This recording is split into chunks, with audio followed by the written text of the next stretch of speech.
带你追查事件真相，掌握政局变化。观众朋友你好，欢迎持续加入新闻大白话，我是主持人谭一伦。节目一开始来介绍今天的特别来宾，首先是前国安会副秘书长杨永明。一伦好，各位朋友好。以及政大外交系教授吴崇涵。一伦好，大家好。还有前海军舰长吕礼诗。主持人好，各位观众大家好。好，观众朋友，今天是520哈，那对于很多的情侣来说是个蛮重要的日子，但是在国际上面有一件大事哈，就是普京到了北京。好，其实他在昨天晚间的时候就已经到北京哦，但是今天呢，他就要跟习近平来见面。好，那我们看到说是他带了半个政府来访华。好，那确实马上哦，他就登上了热搜哦。百度、今日头条、微博热搜全部都是第一。好，所以在节目之前，我还在跟制作单位讨论说啊，川普访华跟普京访华，在对岸人的眼里看起来，普京访华，大家讨论度是比较热烈的哈。好，所以我们也带大家来看几个画面哦，就是他昨天深夜哦就已经到了中国哈，那由中国大陆外长王毅亲自到场接机，王毅陪同走完红毯之后，普京就上车离开。好，牛弹琴也指出说，王毅跟普京哦开心的握手，边走边聊。那普京乘车之前还特意的脱掉了西装，笑着来到了北京哦，当然就显示着普京哦对于北京是相当的熟稔。好，那普京哦这一次啊一行人是总共29人哈，他们就说是全明星阵容，那只剩总理看家。那看到他是在昨天晚上飞抵北京，那阵容非常的庞大，涵盖了5名副总理，还有8名部长。央行总裁还有多名重量级企业的领袖是29人。那俄国媒体是形容说啊，只剩总理看家。那俄国的代表团囊括着俄国的经济命脉的决策执行者，从能源、交通、金融、农业到航太、核能等，都有重量级的人物随行。那牛弹琴哦就笑评说啊，半个俄罗斯的内阁都到中国来了。好，那再来看到啊，一位贵客走了，另一位贵客来了哦，形容川普访华结束之后，普京也接续到访，那强调中俄的关系不一样，而且以老朋友来形容普京。所以可以看到这一次普京哦到这个北京，确实讨论度相当的热络。那这是不是代表啊，普习两人是铁杆兄弟呢？哈，我们看到习近平哦在北京人民大会堂外，早上11点钟的时候，他们广场相见。好，那当然呢，接受了中方欢迎的仪式。好，您可以看到画面，我们也带大家来已经看到了两人在红地毯上面呢握手合影。那军乐队奏响两国的国歌以及21响的礼炮。那大家就关注啊，除了这两个人互动之外啊，有一些具体的这个部分是什么呢？包含现在大家讨论说啊，这会谈啊，两国元首一致的同意中俄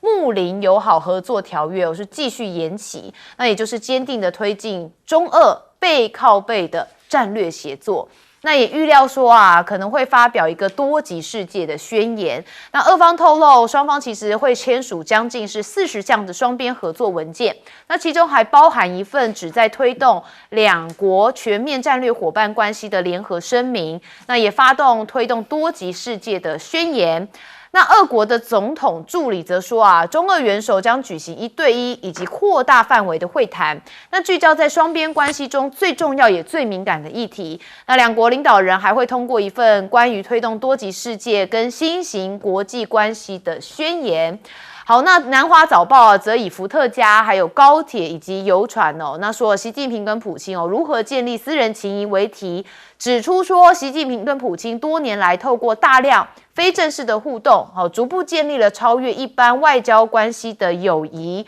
说两人的互动哦，不限于正式的峰会，还有国事访问，那包含像共享伏特加、搭乘高铁啊、乘船出游啊、湖畔茶叙，还有互送生日礼物等等哦。所以就说啊，中国大陆好像开启了茶叙外交。好，那跟普京的关系啊，从这篇报道里头，这自然不在话下了哈。好，那我们当然还是要关心啊，其实中美俄啊，他们有角力一个东西，也是现在全世界蛮重要的，就是稀土。俄罗斯现在不满美欧插手中亚，很担心西方的势力会垄断稀土资源来威胁边境安全。这是俄国的外交部副部长有特别说明，他们对于美欧积极的布局中亚稀土资源的高度关切。西方国家试图借由掌控关键矿产，把俄国排挤出中亚地区，而且在俄国边境建立由西方主导的基础设施。那2025年我们看到这个画面是川普会晤中亚5国的领袖。那他是因为曾经在白宫接见这5位领袖，强调关键的矿产是优先要务，而且致力于透过新的全球协议来扩大，确保美国的供应链安全。好，我们也知道美国因为中国大陆找到了稀土这块王牌之后，美国一直想突飞猛进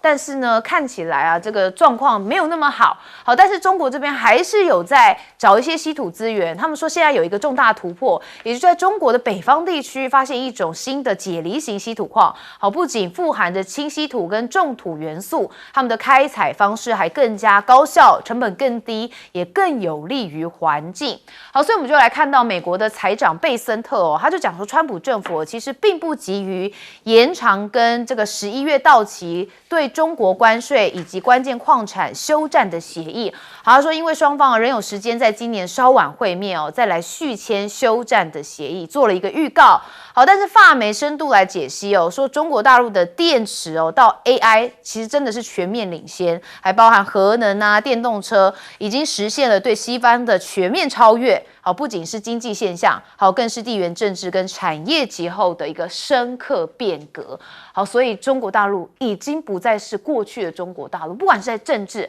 还是各方面的产业发展很多这个外媒看了都有一点傻眼好，我们来看到普京。好，因为这次访华非常的热络，讨论度也非常高。好，我们先问永明教授怎么看？这是俄罗斯的总统普京第25次访问中国大陆，然后也是第40次在中国大陆跟国际的各种场合跟习近平见面，40次我们两个大概还没有见面40次了，所以其实你可以看到他们两国的关系非常密切，而且是越来越密切。大概我们如果照一般美国跟其他国家的关系而言的话，大概就少一个那个军事同盟条约吧。但实际上，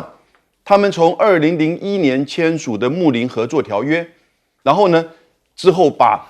所谓的战略合作伙伴关系不断的提升，现在叫做新时代全面战略伙伴关系，可能更胜于军事同盟条约的关系。因为它不仅是在经济、地缘，然后呢到能源，到整个国际跟中东议题上密切合作，相互的不断的，差不多半年至少会通一次彼此的这个高层之间的这个关系，对于世局的这个看法。所以这两个国家在进入到21世纪的时候是大国之中的结合的一个很重要的典范。那对两个国家各自的对外政策、能源政策、地缘，然后到经济都有很大的帮助。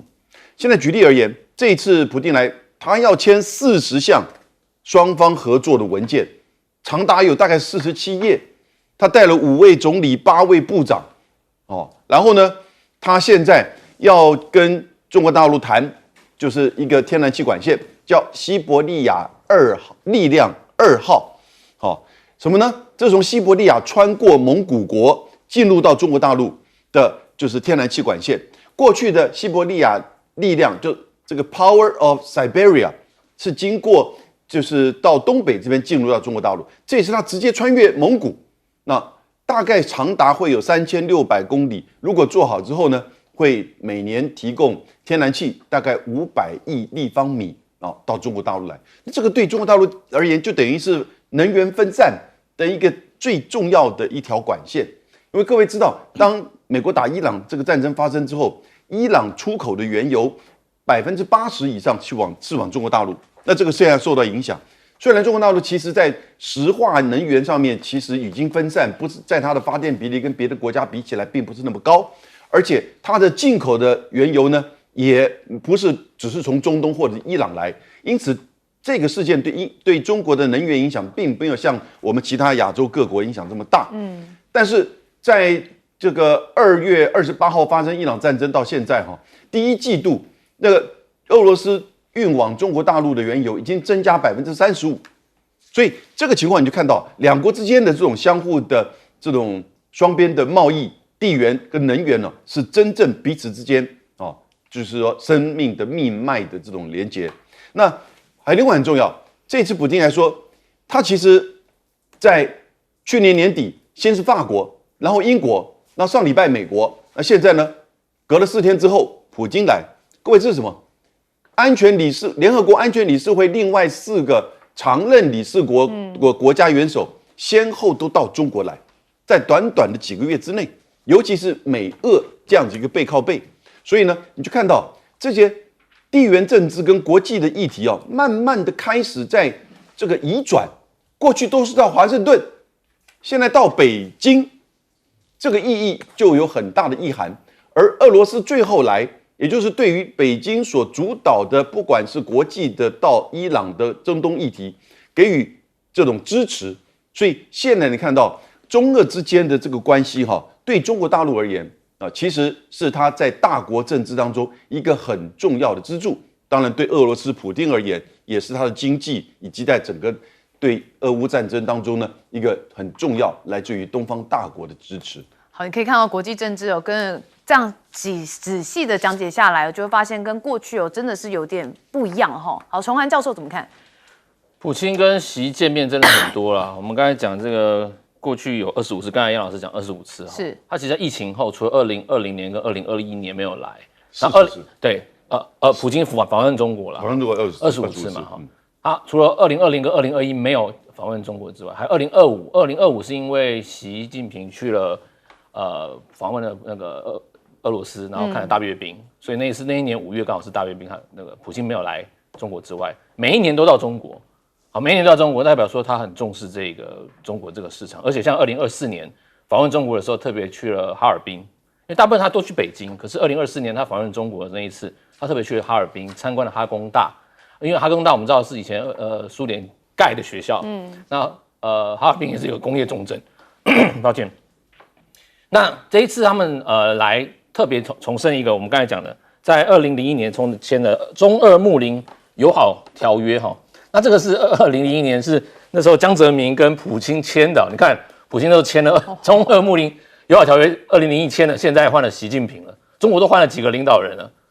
俄国还是他所以他代表说他很了解这个中俄睦邻友好条约25周年主要在谈的。那这个中俄睦邻友好条约最主要是包括，比方说不结盟他们不是一个军事结盟然后不针对第三方，他们讲我们这个条约不针对第三方任何一个国家特别是他们对于领土，他们觉得两国之间不要再存在领土的纠纷，因为我们知道中俄在过去历史上有一些领土的纠纷，比方说珍宝岛但他们在91年、94年陆续就这个东段跟西段的领土慢慢达成共识之后，这个中俄睦邻友好条约就是要认为就是我们是好邻居good neighbor， 不要在领土上有任何的纷扰。我觉得这个条约有它的实质在这个领土上的意义所在。当然，刚才我们谈到说，中俄之间的这个经贸交流也是非常的紧密跟往来包括在这个天然气跟石油方面，特别在乌俄战争之后爆发之后，许多国家在制裁俄罗斯，但是俄罗斯找到了新的这个市场。我们知道在过去这一年俄罗斯出口到中国的石油已经超过中东了，所以第一名是中国大陆俄罗斯出口到中国大陆是第一名。那当然，在这个天然气部分增长了8%，金额上面的天然气增长了8%，这两边都是非常重要的两边的经贸合作我觉得这一次普京来这边，他是要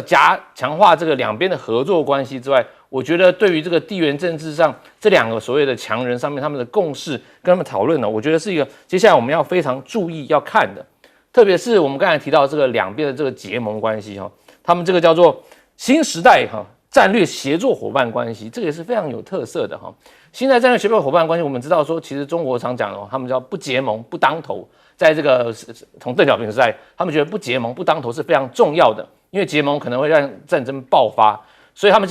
签了许多这个所谓合作伙伴或者战略协作伙伴。那其实这个俄国跟中国这个所谓新时代战略协作伙伴是所有协作伙伴里面最高层的，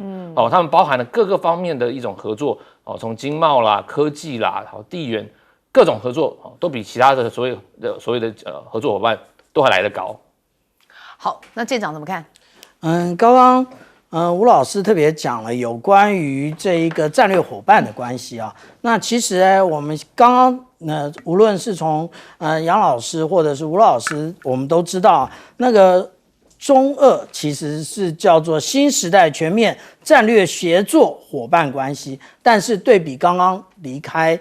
中国大陆的美国来讲啊，他们只叫做中美建设性战略稳定关系，只是稳定关系，不是伙伴啊。那另外呢，如果说我们来看啊，今天早上的阅兵活动的话，我们可以啊，那当然仪仗队依旧是英姿飒爽，可是我们来看小朋友的这个部分，我们就会发现一个部分啊，也就是这个普廷啊，他应该是这个场面看多了，所以他只有这样子挥挥手而已。可是对于川普来讲，他可不是这样，他停下来很多次啊，然后跟小朋友互相招手，他还有讲一些话。那我们这一次值得观察的，也就是我们看到普丁他停在，就是他在造访这个中国大陆的时间很短啊，他会不会又像之前一样，到了这一个晋谷这个地方？那对比晋谷有另外一个，也就是这一次跟川普一起合照的这一个春藕斋的部分，这都是同一个地方啊。那其实我们刚刚讲到的这个地方呢，也就是中南海。中南海其他国家的元首应该是没去过，其实中南海是一个简称，其实它是中海跟南海。那我们刚刚讲到的晋谷在这个位置，然后春藕斋在这个位置，也就是他们非常相近，所以他们进去的时候是从新华门这里进去。那我们讲到说，是不是能够进到这一个办公的核心啊，才是真正的友谊关系的一个展现。那但是呢，其实今天阅兵有另外一个部分可以观察的，那也就是我们刚刚观众有留言特别提到的啊，也就是我们可以看到普丁他的这个腿脚啊不太利索。为什么这么说呢？因为我这一个部分我也有观察到，也就是当习近平主席在前面走很快的时候，普丁在后面走的就稍微慢了一点。那这一个是大家不要造谣说他有什么心脏病啊，又得了癌症啊，这些之前都是大家在那边胡说八道的。但是实际上来讲，我们从阅兵可以看得出来，那这一次的重中之重，也就是带了这个央行的行长以及各个石油公司的原因在这里，也就是西伯利亚2号。西伯利亚2号，那个西伯利亚力量2号，也就是直接穿越蒙古。其实之前还有另外一条路，之前一条路就是直接穿越进入到中国大陆，然后它不会穿越蒙古。可是蒙古一天到晚在发展所谓的第三邻国关系，势必要透过这种经济的一个利益把蒙古抓住。这个也就是我们看到西伯利亚力量2号的重要性。好，所以普京访北京这件事情可能对于这个台湾人来说，比较遥远一点，但其实这也牵动了整个世界局势的变化好，我们休息一下，马上回来。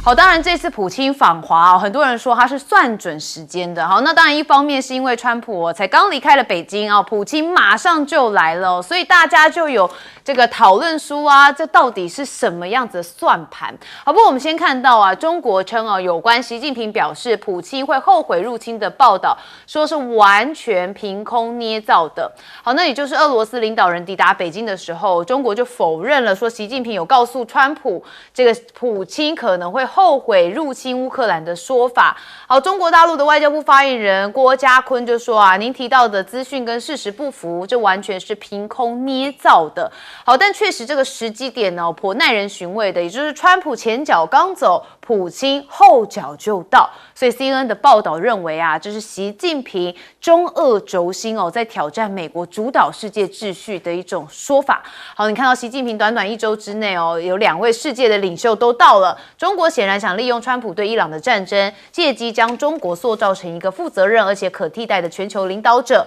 好，此外，中俄都试图利用川普颠覆美国传统外交政策的契机，推动他们不被美国势力或是美方联盟体系主导的世界观。好，那川普接力，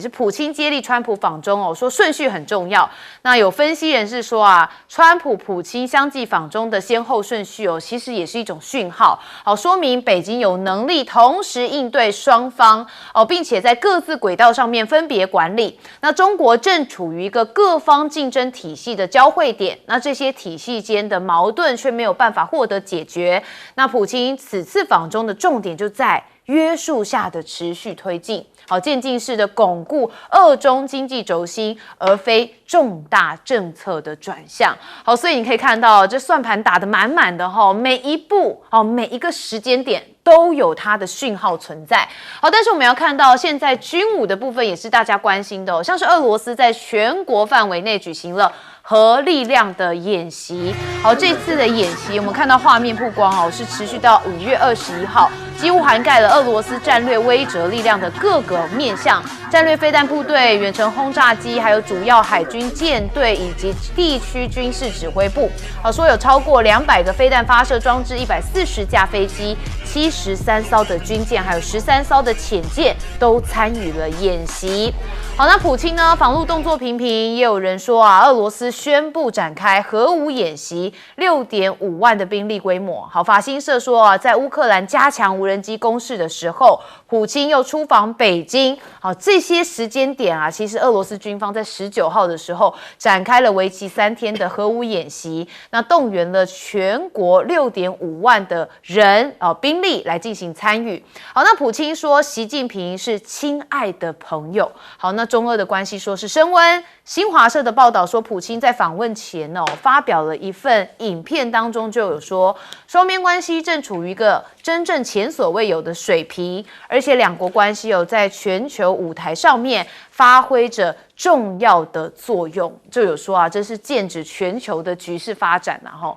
那我们再看到的就是日韩菲。好，因为在亚洲的这部分第一岛链的这些美国盟友，当然也会被关注尤其日韩菲现在到底是不是成为了川普的马前卒呢？先看到美国批准了南韩军售强化印太安保。那出口的呢是24架 MH-60R 的海鹰舰载多用途直升机，还有相关的武器及装备，说总金额大概是30亿美元，就是958亿新台币左右。好，韩联社则报道说啊，这个举动会强化南韩海军多用途直升机的能力，那提供可信赖的战力以及威吓的部分，那也提升他们当前面对的威胁能力。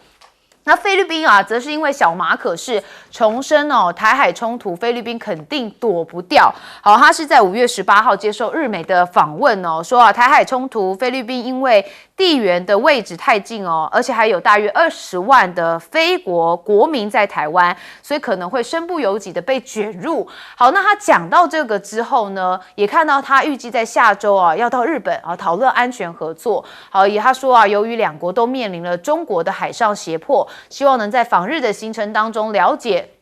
东京愿意出手到什么程度。好，但是小马可仕的这个专访让中方跳脚了我们看到呢，中国大陆外交部发言人说他注意到了菲方领导人重申奉行一个中国政策，不干涉中国内政。好，但是你又讲到了台湾的议题虽然你们侨民众多，地理邻近，但不是一国干涉他国内政、染指他国主权事务的借口，所以希望菲方履行承诺，言行一致，以实际的行动来恪守一个中国的原则。好，所以你可以看到整个局势的发展确实蛮特别的。好，尤其呢，这个很多分析在讨论说普京的时间点到这个北京的时间点是算过的。好，我们问永明教授怎么看？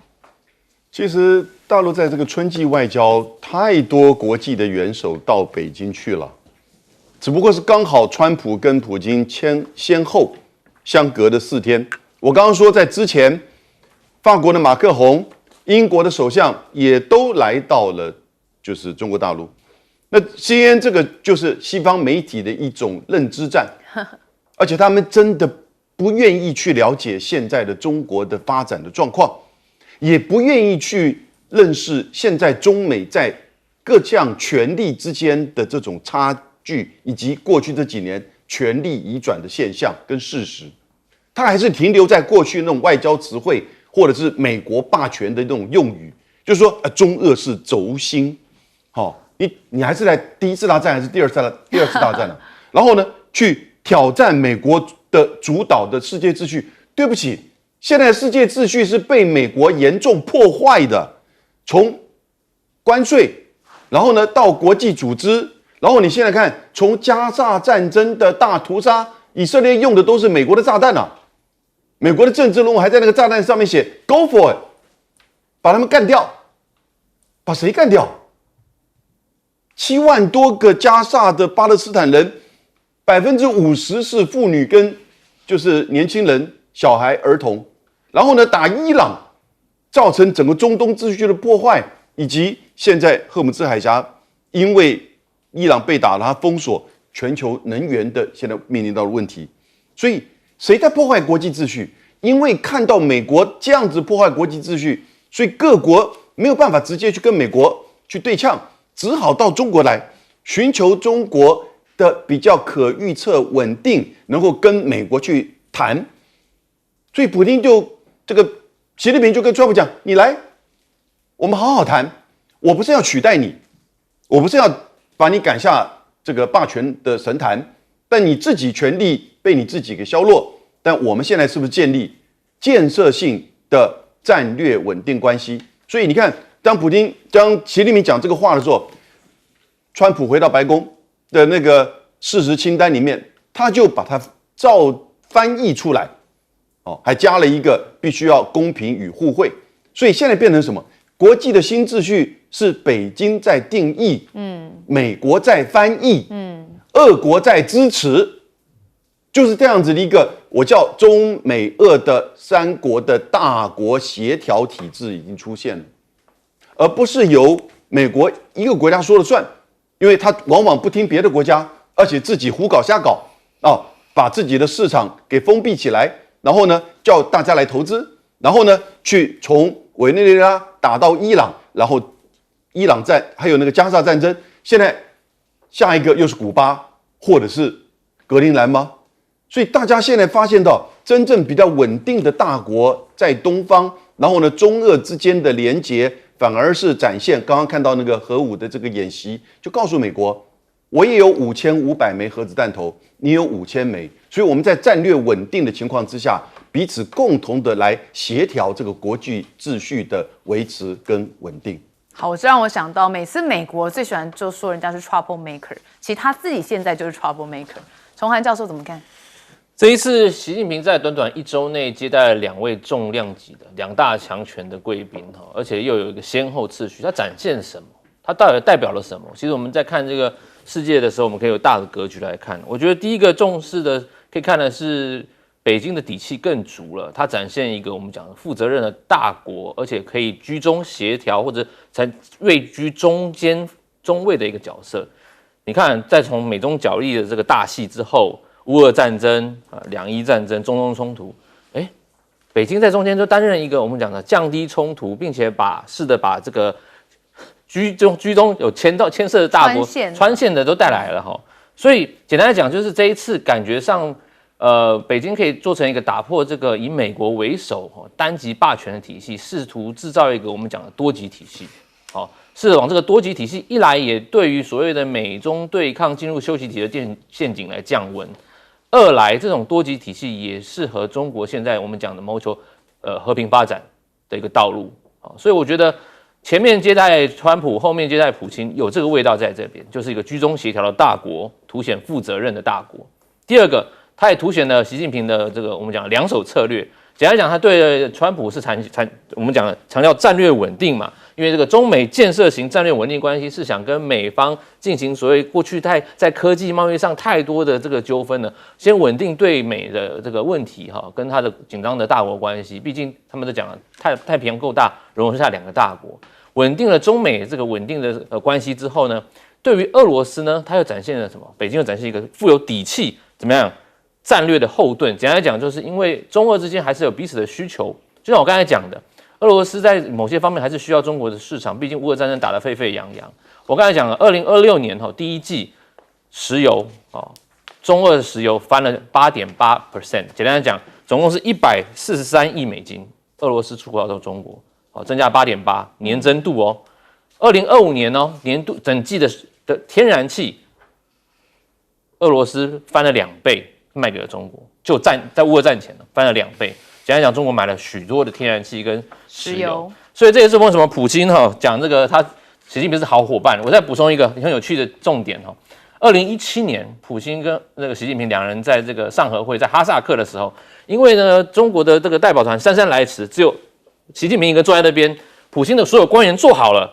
排坐好了，就变成一群这个俄罗斯的官员对一个习近平。那时候普京就笑他说：“哈哈，孤独战士。”用俄文这样笑他，哈哈，孤独战士。那因为习近平听不懂俄文，但他很尴尬的笑了一下，代表说让两边的这个气氛和缓。但是普京是敢笑他说：“哈哈，孤独战士。”所以就知道说这2个人的关系其实非比寻常之外，他们2个之间有一些更深的交情在里面。好，舰长怎么看？其实 CNN 可以确认一下新闻也就是其实我们看到这一个。普丁访问中国，他决定的时间是比美国川普访问时间要来得早的，他在今年2月就确定了。那之后美国改来改去，为什么？因为伊朗搞不定嘛。那这个是我们讲到说有关于 CNN 的部分那第二个，其实我们看现在的北京长安大街就仿佛看到了当初唐朝的长安城一样。为什么这么说呢？也就是使臣、商人以及学者络绎不绝的到访那其实我们从今年1月开始看到访的有英国首相，那2月有德国总理，4月有西班牙首相，那5月那我们就看到还有乌兹别克的一个总理，那接下来就是川普总统跟普丁总统，但是还没完，后面塞尔维亚总统已经在排队了。那意思也就是为什么中国大陆会成为全球外交的中心，这一个才是美国真正要思考的。他想成为这个世界的霸权，他想要成为世界警察，可是他连一个也就是我们讲霍姆兹海峡的部分，他希望北约来支援，他希望日本来支援，可是这一些所谓的友盟国家都没来。那这是怎么一回事呢？他可以好好的想一想这个问题那第三个，我们刚刚讲到来了这么俄罗斯来了这么多的政府官员，可是少了一位国防部长。国防部长为什么不来？因为他要把家看好为什么要把家看好了？因为泽伦斯基虽然看起来是不断的在失去土地，不断的战败，可是他一天到晚还是继续扮演他的一个演员，然后也就是各种叫嚣。那他还说最近呢，他要请这一个俄罗斯注意他们的炼油厂、石油设施以及企业。那意思是什么？他们也有要用无人机攻击那当然，现在普丁他不在国内，他进行的这一个核武演习与白俄罗斯一起，这个叫做什么？这个叫做核威慑。也就是你只要来敢动俄罗斯一根汗毛的话，对不起，核武伺候，而且我已经提醒过你了。那这一个部分呢，其实是大家所要注意的，但是有关于这个泽伦斯基的部分他应该想一想，为什么现在全世界对于他的支持不若以往？是不是他的弊案多到难以计算呢，而且是他的身边的人，是他的一个总统办公室主任直接提出来的，而且对应现在的很多的世界局势是相符的。那如果他利用战争贪腐，他真是对不起乌克兰的老百姓。好，那也因为俄罗斯的总统普京到了北京之后，我们当然也有一些延伸的讯息讨论到了乌俄战争哦。但是现在大家还是最关心伊朗的部分。我们休息一下，回来继续讨论。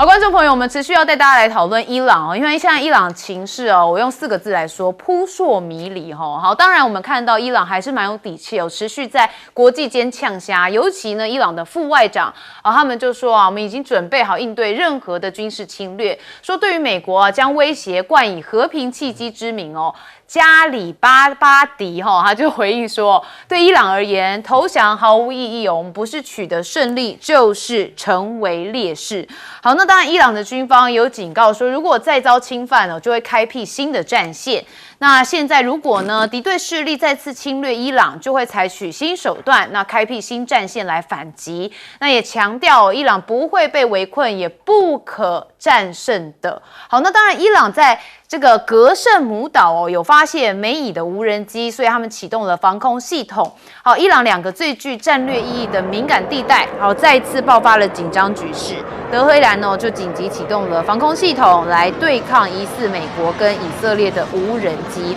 好，格胜姆岛呢，其实是波斯湾最大面积的岛。如果你有看过说它那个新航线的话，你就发现这个格胜姆岛在这边伊朗在这边，它就是透过这个地方要大家往这边走所以它也是收通行费的一个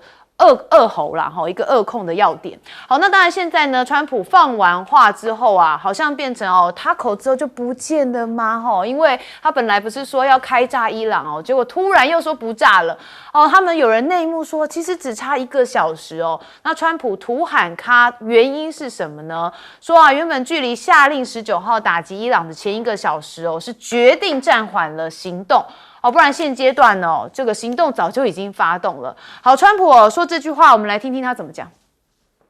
How close were you to striking Iran?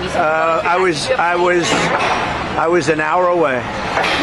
We were all set to go. You're talking about yesterday. Yes. We were going to be striking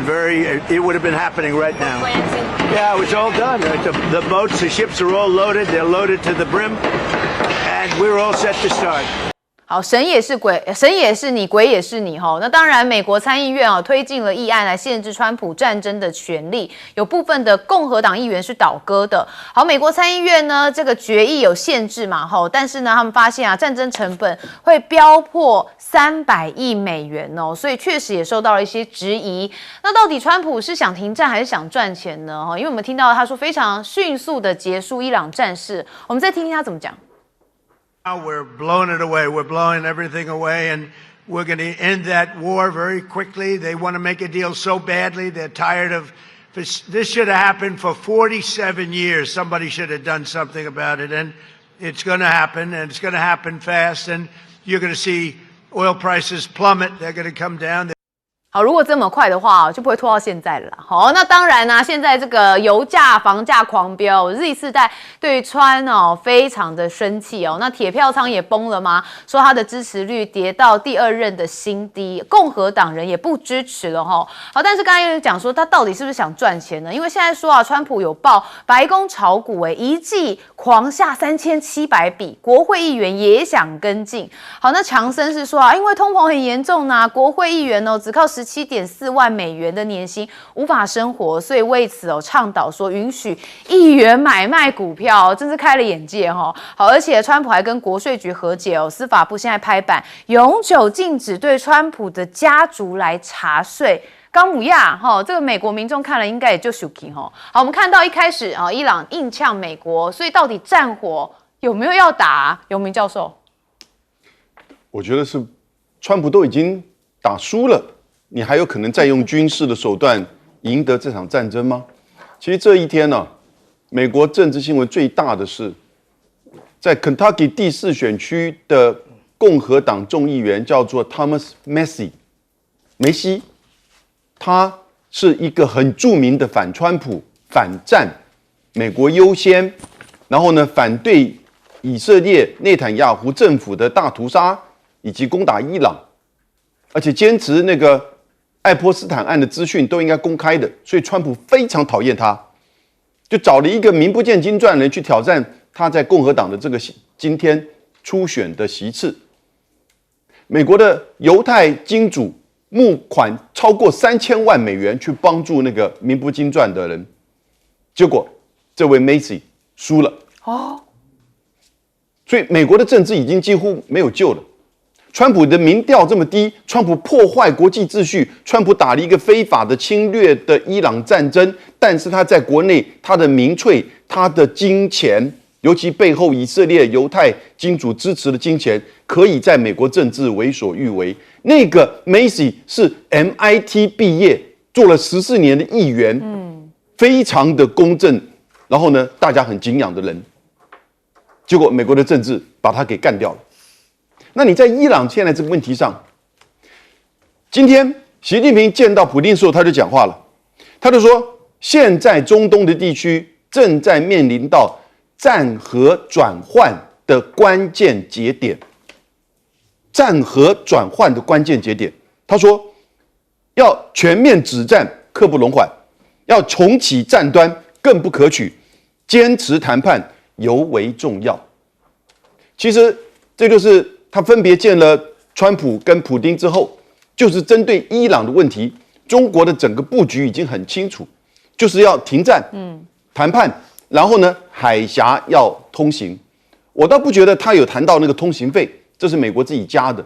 所以当你看到川普跟普丁跟习近平谈到这个问题的时候，变成他们一个书面的白宫的文件。然后呢，今天普丁又去，为什么？因为普丁跟伊朗在军事经济上关系一直很好，俄罗斯，而且他们隔着里海，其实是彼此之间的贸易都一直很主要的，透过这条线，所以俄罗斯对于伊朗有相当大的一个支持的效用。中国大陆对伊朗很大的支持效用啊，为什么？因为这一次在谈判的巴基斯坦背后都是中国在支持的。3天之后，5月23号，巴基斯坦的总理又要来北京访问。然后巴基斯坦派了8000名的军队到了沙特阿拉伯、沙特，埃及在5月10号的时候派了一些军队到了阿联酋，而巴基斯坦跟埃及在跟中国的军事关系都非常密切，所以其实也就是说，中国用一个比较迂回，但是很稳健、稳定，而且大家每一个国家都走过一圈、摸过一圈，然后呢跟你去沟通，然后呢告诉大家要停战。要和谈，现在只有川普一个人在那边梦到外星人，他真的推文在谈到外星人，然后呢他还在梦说他可以把伊朗打下来，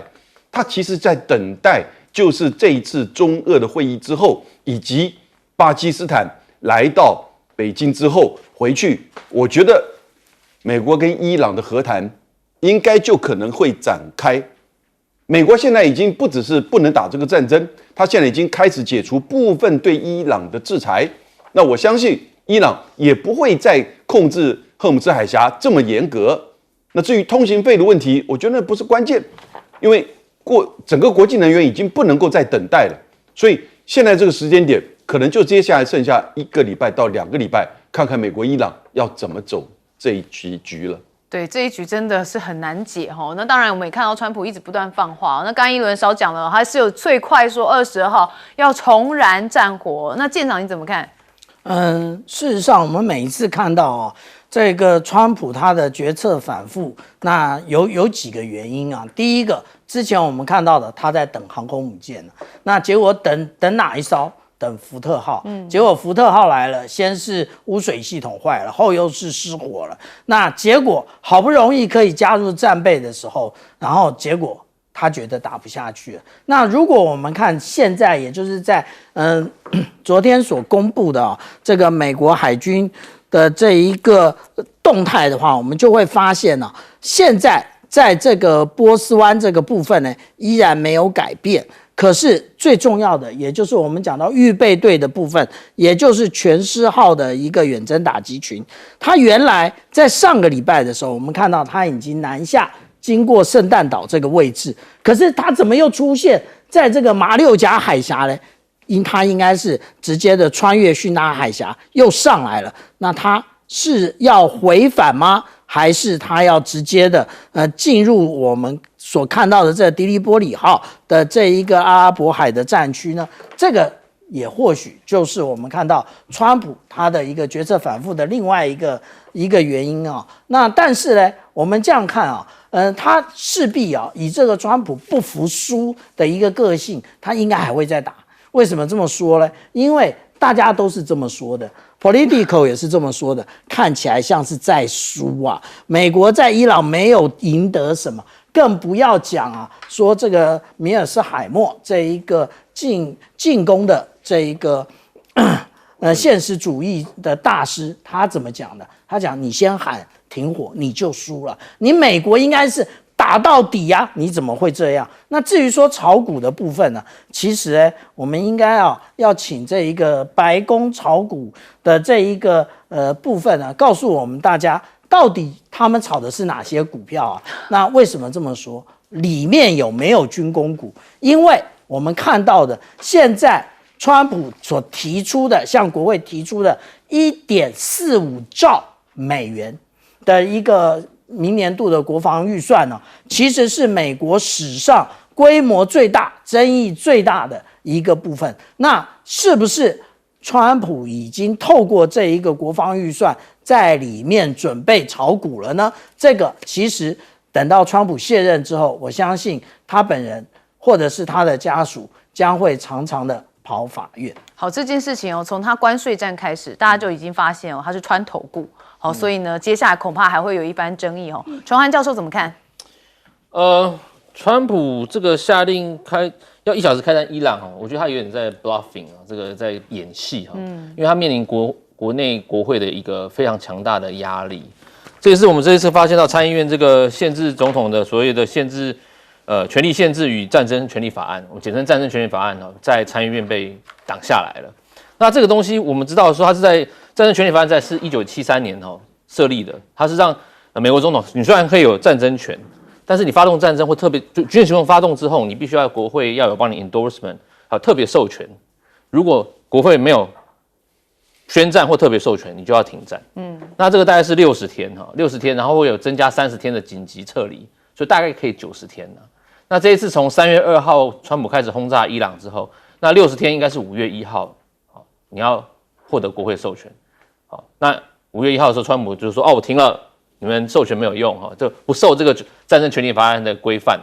但是，就算他说他不受战争权利法案的规范，但是他国内的参议员开始倒戈，所以在5月19号，战争权利法案在参议院被否决了。好，那否决代表说有共和党的人倒戈啊，因为共和党现在参议院是多数 ，suppose 他们要支持川普这个才对嘛。好，那谁倒戈呢？这个。最有名的这个是 Rand Paul，Rand Paul 是肯塔基州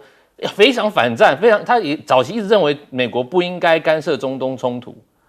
那 Rand Paul 早期他是眼科医生，杜克大学毕业的高材生。那因为你知道肯塔基是红州，然后他又是共和党，但是他就仗他自己的底气，他觉得我可以跟你反，所以他是非常反对川普在这个战争权利法案上面的事情的。另外一个倒戈的是缅因州的，我们叫 Susan Collins。Susan Collins 是谁啊？他1997年就开始就从政了。当了30年的这个缅因州参议员，他是温和派的共和党员，他也认为说我不支持你川普这样子东搞西搞，在伊朗这样东炸西炸，他也倒戈了。再搭配这是路易斯安那州的卡西迪，还有阿拉斯加州这个 Murkowski， 这几位呢，就是这一次让川普在这个战争权利法案在参议院吃瘪的最大的这几个人。当然，在这次法案里面有3个参议员，共和党参议员，他没有去投票，所以川普就开始威胁他们说：来，我要跟你们谈。你们美国要去投票，